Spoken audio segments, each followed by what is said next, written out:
రాజ్ భవన్‌లో చోరీ తీవ్ర కలకలం రేపుతోంది. ఈ విషయం ఆలస్యంగా వెలుగులోకి వచ్చింది. ఇక రాజ్ భవన్‌లోని సుధర్మ భవన్‌లో హార్డ్ డిస్క్‌లు మాయమయ్యాయి. వారం కిందట కొందరు వ్యక్తులు 4 హార్డ్ డిస్క్‌లను చోరీ చేసినట్టు తేలింది. ఇక చోరీకి గురైన హార్డ్ డిస్క్‌లో కీలకమైన సమాచారం ఉన్నట్లు తెలుస్తోంది. సీసీ ఫుటేజ్ ఆధారంగా గుర్తించారు రాజ్‌భవన్ అధికారులు.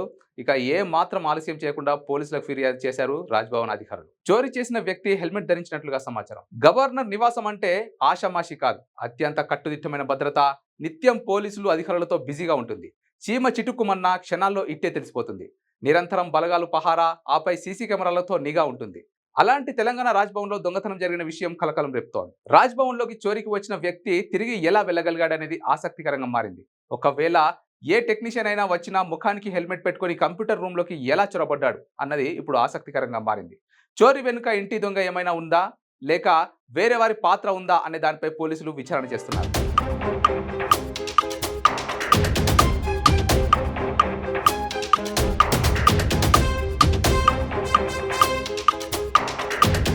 తెలంగాణలో మరో సంచలనం చోటు చేసుకుంది.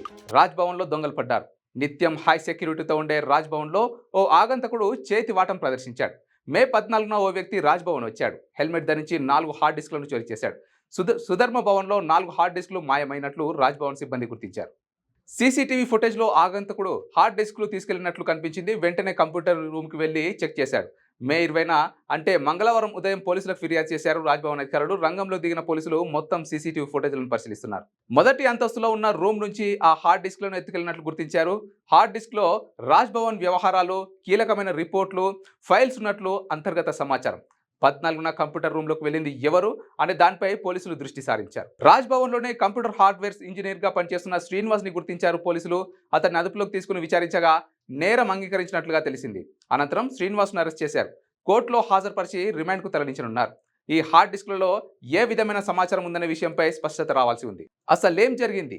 వాస్తవం ఏంటి? 10/5/2025వ రోజున రాజ్‌భవన్‌లో పనిచేసే ఓ మహిళా ఉద్యోగి తన ఫోటోలను ఎవరో అసభ్యకరంగా మార్ఫింగ్ చేశారని, ఆ మార్ఫింగ్ చేసిన ఫోటోలను శ్రీనివాస్ అనే సహోద్యోగికి పంపించారు.